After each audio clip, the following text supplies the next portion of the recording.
Ossington, the Hacker Podcast, the Dark Web Today podcast people, and like Mr. Hill and all that, they want you to wake up and like go on Twitter. Come on. Oh.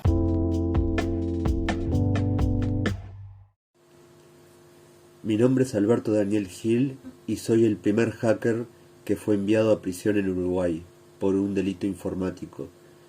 Les voy a contar mi historia. Quiero que visualicen todos los problemas que el sistema obviamente tiene y que deben ser cambiados de forma inmediata porque no brinda las garantías de un juicio justo a ninguna persona. Cuando uno ve que algo está mal y se desea cambiar esa cosa y mejorarla, ¿qué se hace? Se habla de eso, y es por eso que les estoy contando esta historia.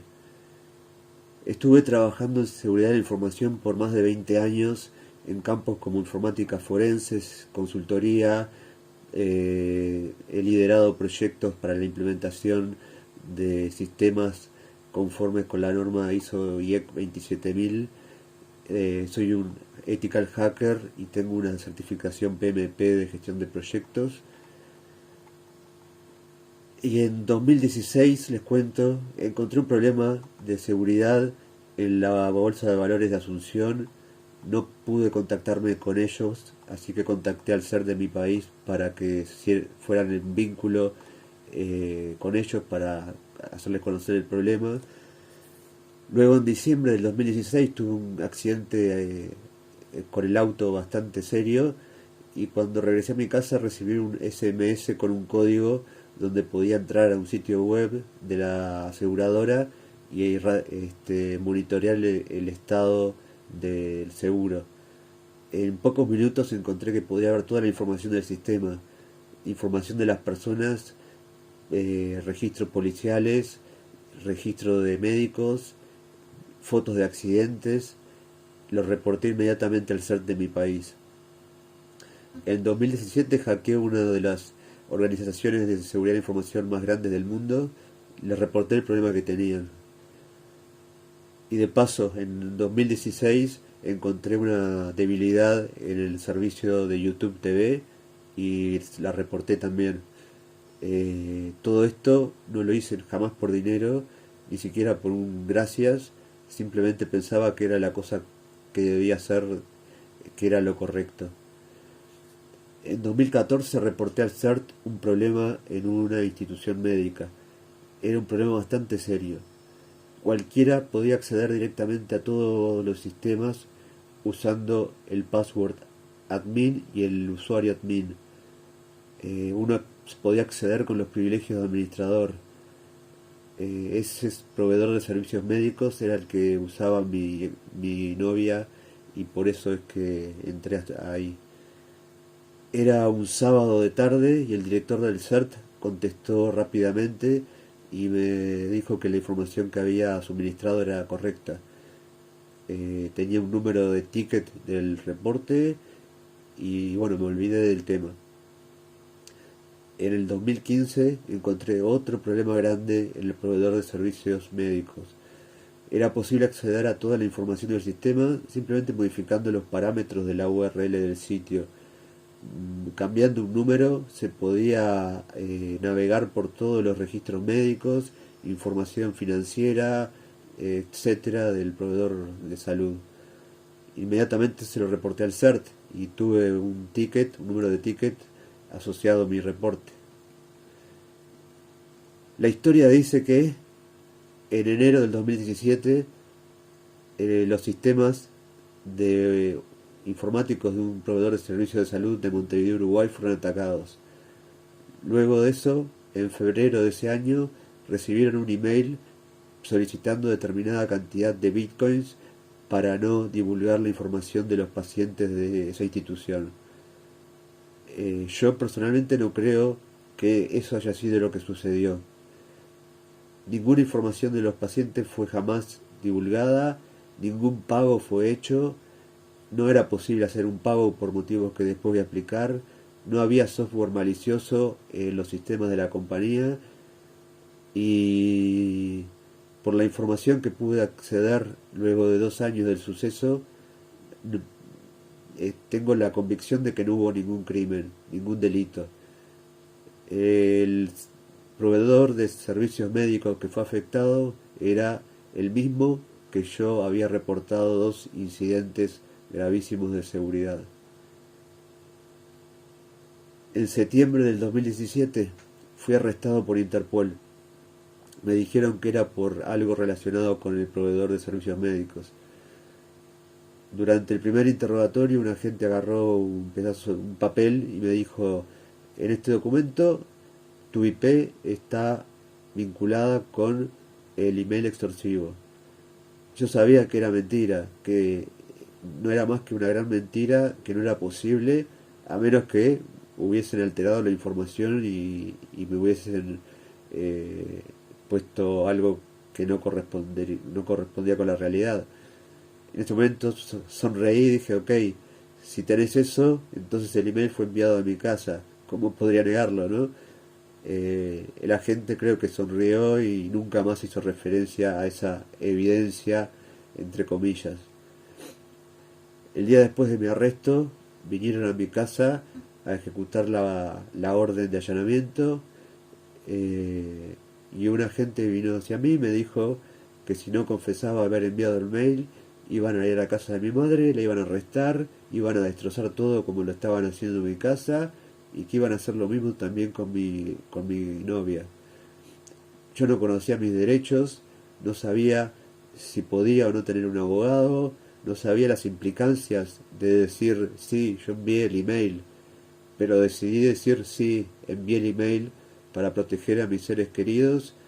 Y bueno, la falsa confesión fue comprar un boleto directo al infierno, y no tenía idea de eso en ese momento.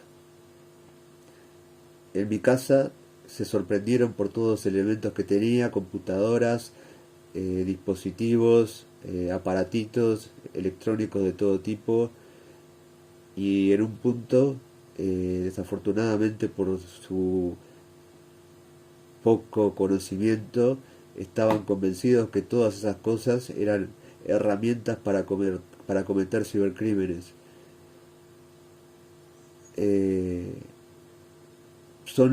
lo que encontraron son herramientas que cualquier profesional de seguridad de información puede perfectamente tener, y alguien con mi perfil las tiene.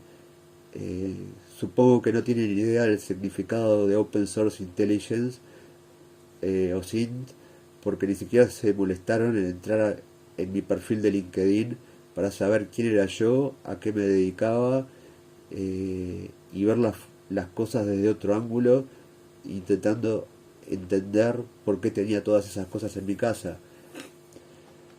Cadena de custodia, integridad, eran términos que no aplicaron al procedimiento que hicieron en mi casa. Lo único que hicieron bien fue contaminar toda la evidencia. Tenía muchas tarjetas de crédito, de débito, todas con mi nombre o el nombre de mis padres, algunas vigentes, otras vencidas, un lector un escritor grabador de tarjetas magnéticas usado por temas de investigación, pero ellos se convencieron de que yo estaba cometiendo fraude con tarjetas de crédito.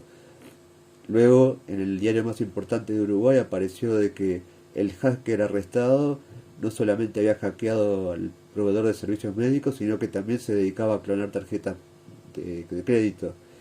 Una afirmación que fue hecha sin haber hecho ninguna investigación ni verificación de ese material. Fue algo bastante malicioso publicar eso como afirmación. Y me enviaron a la cárcel por hackear el sistema y por enviar el supuesto email.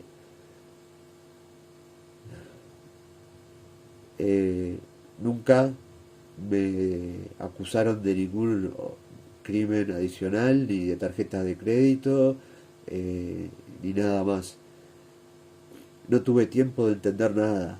Todo pasó súper rápido y en un segundo me enviaron a la prisión. Luego de eso parece que todo estuvo en cámara lenta. Al principio era como ver una película con fast forward y luego del arresto y la prisión era como apretar el botón de pausa y mirar la película cuadro a cuadro. Pasé 8 meses en prisión. Para mí fueron como 8 años. Me negaron la libertad 3 veces eh, y en realidad la jueza decidió enviarme a prisión como medida preventiva por considerar que tenía una alta probabilidad de fugarme del país y que con mis conocimientos informáticos podía alterar el resto del proceso. Básicamente estaba diciendo que tenía el poder mental de alterar evidencia que estaba almacenada, llaveada en una instalación de la policía, lo cual es ridículo. Mi abogado apeló la resolución de la jueza y al final el Tribunal de Apelaciones falló a mi favor y fui liberado luego de pagar una fianza ridículamente alta y por eso pude volver a mi casa. Pero las sorpresas me estaban esperando. Mi vida y los eventos que estaban pasando parecía como que hubiese abierto la caja de Pandora. No podía creer lo que encontré. Encontré más de 30 discos duros en el piso de mi apartamento. ¿Cómo pueden haberse olvidado de 30 discos duros cuando hicieron el allanamiento? Es imposible de comprender. Y no solo eso, dejaron más de 1000 CDs, DVDs, 3 laptops, 3 celulares, más tarjetas de crédito y débito, otros aparatos. Pasaron 8 horas en mi apartamento. No pueden decir que no vieron los discos duros. El motivo por el cual dejaron esos 30 y pico discos duros nunca lo voy a entender. Lo único que puedo llegar a suponer es que el procedimiento era un trámite que tenían que hacer, pero nunca fue considerado como un proceso serio a, a efectuar. Luego de un año de ser liberado, pude acceder al expediente de más de 1000 hojas y lo conozco como la palma de mi mano. Está lleno de ruido, cosas irrelevantes, inútiles, están incluidas ahí y lo único que hacen es confundir a los actores de la justicia, al juez, a la fiscal y hacerles pensar de que el caso es muchísimo más grande y tiene una magnitud que está lejos de ser realmente la magnitud del caso relacionado. Leyendo el expediente me sorprendí muchísimo cuando leí la declaración del director del CERT, donde la jueza le pregunta si yo había reportado algún problema en el sistema del servidor, del proveedor de servicios médicos. La respuesta del director del CERT fue: no recuerdo, estuve revisando algunos archivos y no encontré nada. Esa no es la respuesta para una pregunta en ese escenario en el medio de un caso criminal. La vida de una persona depende de esas respuestas. Tienen un sistema que brinda números de rastreo para cada reporte y lo único que hay que hacer es buscar en el sistema esa información y responder sí o no. No recuerdo no es una respuesta válida para eso. Para el juez no recuerdo significa que yo estaba mintiendo con lo que dije, que nunca reporté nada y perdí toda credibilidad. O sea, si lo que dije es una mentira, todo el resto de las cosas que dije también es una mentira. Obviamente le van a creer al director del CERT y no a mí. No puedo entender por qué esa fue la respuesta del director del CERT. Fue como un puñal por la espalda. Esta profesión, uno se puede olvidar de cosas pequeñas, eventos insignificantes, pero les puedo asegurar que uno no se olvida de reportes críticos como poder acceder a un sistema médico con el usuario admin y el password admin. Esos reportes no se olvidan, especialmente si la persona que lo responde es la persona que es luego consultada por la justicia. Todos los reportes tienen un número de rastreo. La respuesta era sí o no. Durante los procedimientos, las fallas, las malas prácticas eran la regla, no la excepción. La orden de allanamiento tenía errores en mi nombre, la fecha, no fue respetado el alcance de la misma. Como resultado de las 8 horas en mi apartamento, dejaron un papel que supuestamente era el registro de cosas incautadas, que menciona cosas como muchos pendrives, varios discos duros, varias tarjetas de crédito fueron incautadas. No se incluye nada que asegure la integridad de la información, jamás calcularon un hash de los contenidos de los medios de almacenamiento. Solicité una auditoría de una tercera parte independiente para revisar la investigación y se me negó. Es un derecho que todo el mundo tiene en cualquier proceso de estas características y fue negado por la fiscal y la jueza. La policía jamás preservó la evidencia real, que son los sistemas del servidor del proveedor de servicios médicos, donde la evidencia está en su formato original, digital, donde fue recibido y almacenado el supuesto mail. El sistema que supuestamente fue atacado es el que almacena en sus logs y en demás partes del sistema toda la evidencia en su forma original. No clonaron ni hicieron imágenes de esos sistemas con la evidencia, si es que había dicha evidencia. En el expediente hay algunas hojas con copias impresas del supuesto mail. Eso no es serio, no es profesional, no está alineado con el profesionalismo que una investigación criminal se supone debe tener. Les ofrecí darle todas mis credenciales, usuarios, password, pins para acceder a todo el equipamiento incautado, las unidades encriptadas y también los servicios online que tengo para que puedan acceder y ver todo el contenido y verificar de que nada está vinculado a ningún crimen o actividad ilegal. No tenía nada que ocultar, entonces decidí ofrecerles eso, que en realidad es el sueño de cualquier investigador de informática forense. No todos los días se reciben una propuesta como esa. La fiscal y la jueza no aceptaron. No entiendo esa decisión y me parece que no fue inteligente por parte de ellas. Finalmente, un detalle pequeño. El proveedor médico hizo el reporte del ataque y se lo dio a la policía antes de recibir el supuesto mail. Por supuesto, nadie se cuestionó eso. Nunca prestó atención ninguna persona sobre el tema. Nunca se dieron cuenta. Simplemente no les importaba. Estaban buscando un hacker para mostrar qué buenos que eran capturando a un cibercriminal, para estar en la portada de todos los diarios. Y bueno, agarraron a un hacker y lo enviaron a prisión. Fue un trofeo para ellos. Tuve que esperar más de un año y tuve que ser yo el que descubrió que nunca nadie prestó atención ni se preocupó por millones de detalles de la investigación, el expediente. Durante el interrogatorio, el fiscal me preguntó sobre pendrives, virus, USB killers, la máscara de Anonymous, en lugar de preguntarme por qué el email no tenía una dirección para depositar el pago. Nadie lo notó, nadie lo recalcó, nadie era suficientemente competente ni sabía de criptomonedas para entender que era algo extremadamente importante y hacía la diferencia entre tener el caso de un crimen o no. El supuesto crimen era un crimen imposible de cometer.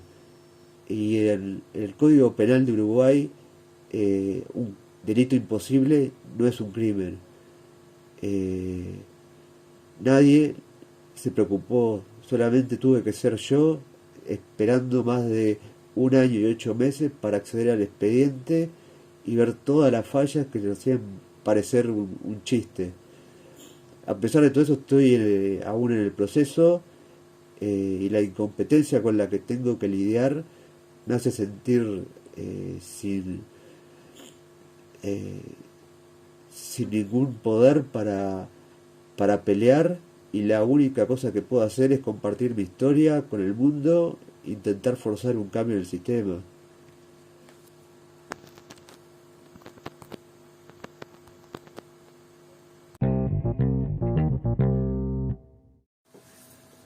According to the laws in Uruguay, there's something that's called impossible to commit crime, that basically it is when somebody uses some means, put into practice some means to commit a crime that are impossible to make it happen, or the means to put into practice by him are absolutely inappropriate.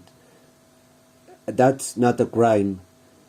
And in the case that I'm involved, there was no way the crime could have happened, because there was no wallet, no address of any wallet to deposit the bitcoins that were requested. So there is no way that the medical provider could have paid, so the crime was never going to be committed. It's impossible. And the tiny detail that the people from the CERT didn't mention regarding the lack of address to deposit the bitcoins makes a huge difference in all the process. It's not a minor detail, it's a huge detail that they didn't point out, they didn't mention, and that shows that they were completely incompetent, ignorant, and they didn't know anything about what's involved in an action such as the supposed crime that was committed, which was not a crime. There was no crime. There was no crime. That's it. Period.